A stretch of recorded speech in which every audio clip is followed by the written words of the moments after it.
दुर्गे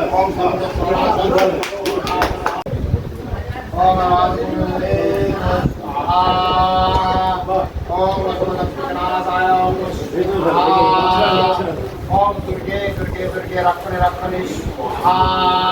ओम दुर्गे रक्षणे रक्षणे स्वाहा। ओम तारा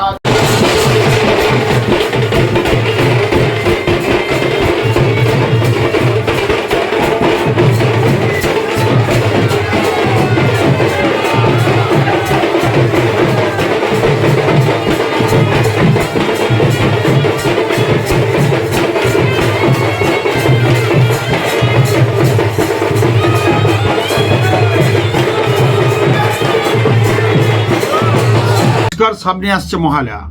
প্রত্যেকের উদ্দেশ্যে বলবো, মহালয়ার দিন একটা পিতৃপক্ষের অবসান, মাতৃপক্ষের শুরু, অমাবস্যার দিন সন্ধ্যাবেলা, মহালয়ার দিন 2রা অক্টোবর 108 জবার মালা, অবশ্যই কিন্তু 16 কলা দেবেন। 16 কলা দিয়ে মাকে পুজো দিলে 16 কলা পূর্ণ হয়। একটা ছোড়ার মধ্যে 16টা কলা থাকবে। মিষ্টি ফল, আলতা, সিঁদুর, শাঁখা, পোলা, নোয়া, মিষ্টি ফল, মাকে ভালো করে পুজো দেন গরদের শাড়ি দিয়ে। আর কি করবেন, বাড়িতে অশুভ দোষ খণ্ডনের জন্য 3টে মাটির প্রদীপ কিনবেন। 3টে মাটির প্রদীপ যদি আপনি তিল তেলে জ্বালাতে পারেন খুব ভালো হয়, নাহলে ঘি দিয়ে জ্বালাবেন, নট সরষের তেল। তিল তেল কিনতে পাওয়া যায়। মাটির প্রদীপটা তুলোর সলতে করবেন, তুলো পাওয়া যায়, কিনতে পাওয়া ওই সলতে করবেন, ওগুলো সব দড়ি ফড়ি দিয়ে হয়। তুলোর সলতে পাকিয়ে মাটির প্রদীপ যেমন হয় 3টে প্রদীপে জ্বালিয়ে একটা আপনি তুলসী তলায় দেবেন, একটা আপনি দেবেন আপনার ঠাকুর ঘরের একদম মাঝেতে দেবেন, বাড়ির মাঝে জ্বালিয়ে রাখবেন। ঠাকুর যেটা ঘরটা আছে মাঝে, যদি ঘর থেকে জ্বালিয়ে নেবেন, মাঝে জ্বালিয়ে রাখবেন। আর একটা আপনার যদি পাশাপাশি কোনো নদী পুকুর থাকে সেই জায়গায় কিন্তু অবশ্যই দিয়ে আসতে পারেন, বা তেমাস্তার রাস্তা যদি থাকে সেটা জ্বালিয়ে রেখে দিয়ে চলে আসতে পারেন, বা কোনো পুকুরের ধার, কোনো নদীর ধার, কোনো ডোবার ধার কোনো রাখতে পারেন সেখানে। অথবা যদি নাও পান তাহলে কোনো গাছ থাকবে রাস্তার ধারে, গাছের গোড়ায় প্রদীপটা জ্বালিয়ে চলে আসবেন সন্ধ্যাবেলা। ঠিক কটা? 6টা থেকে 6:30টার মধ্যে 3টে প্রদীপ, একটা বাড়িতে, একটা ঠাকুরের আসনে, একটা গাছের তলায় বা নদী পুকুরের ধারে।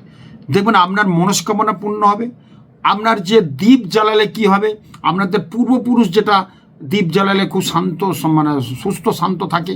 তার আগে তো যারা তর্পণ করেছেন সকালে, এটা করুন, খুব ভালো থাকুন। নমস্কার। আমার নাম শ্রেয়া হালদার, আমি বেহালাতে থাকি। বাবার কাছে আমি 18 সাল থেকে আসছি। বাবা যা প্রেডিক্ট করেছিলেন, আমি খুব ভালো মাধ্যমিকের রেজাল্ট করেছি, স্টার লেটার পেয়েছি। 11-এ আমি ক্লাসে ফার্স্ট হয়েছি। তারপরে এইচএসের জন্য আমি বাবার কাছে এসেছি। বাবা বলেছে আমি স্টার লেটার পাবো। এরমভাবেই বাবার কাছে আমি সারা জীবন আসতে থাকবো, এবং বাবা আমাকে যতদূর আগে চলতে বলবে আমি এরমভাবেই যেন ভালো করে চলতে পারি। বাবার আশীর্বাদে আমি খুব ভালো রেজাল্ট করেছি। আমি খুব খুশি আমার রেজাল্টে। আমি পৃথা বাসু বলছি, হাওড়া থেকে। আমি গুরুজির কাছে এসেছিলাম MBBS পড়ার জন্য। আমি ফার্স্ট ইয়ার থেকে সেকেন্ড ইয়ার উঠে গেছি গুরুজির আশীর্বাদে। Thank you.